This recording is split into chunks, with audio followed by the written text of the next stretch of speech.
Good morning. I will shortly be seeing His Majesty the King to offer my resignation as Prime Minister. To the country, I would like to say first and foremost, I am sorry. I have given this job my all, but you have sent a clear signal that the government of the United Kingdom must change, and yours is the only judgment that matters. I have heard your anger, your disappointment, and I take responsibility for this loss. To all the Conservative candidates and campaigners who worked tirelessly but without success, I am sorry that we could not deliver what your efforts deserved. It pains me to think how many good colleagues who contributed so much to their communities and our country will now no longer sit in the House of Commons. I thank them for their hard work and their service. Following this result, I will step down as party leader, not immediately, but once the formal arrangements for selecting my successor are in place. It is important that after 14 years in government, the Conservative Party rebuilds, but also that it takes up its crucial role in opposition professionally and effectively. When I first stood here as your Prime Minister, I told you the most important task I had was to return stability to our economy.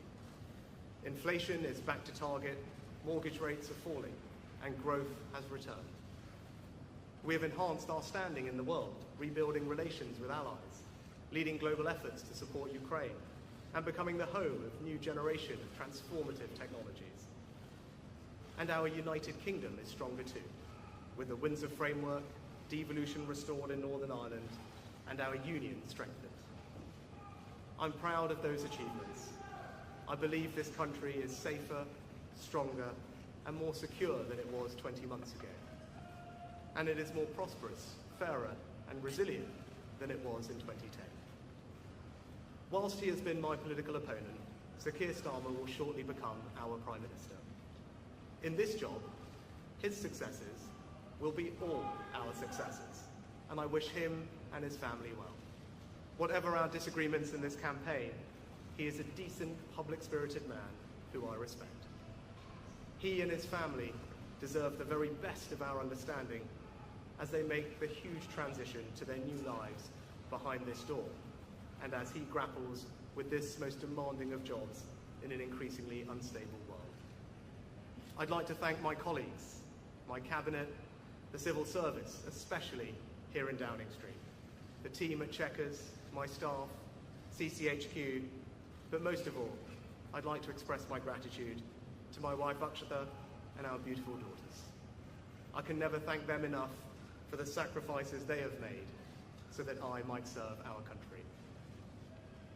One of the most remarkable things about Britain is just how unremarkable it is that 2 generations after my grandparents came here with little, I could become Prime Minister, and that I could watch my 2 young daughters light Diwali candles on the steps in Downing Street. We must hold true to that idea of who we are, that vision of kindness, decency, and tolerance that has always been the British way.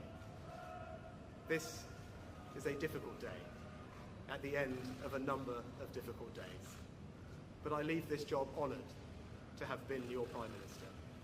This is the best country in the world, and it is thanks entirely to you, the British people, the true source of all our achievements, our strengths, and our greatness.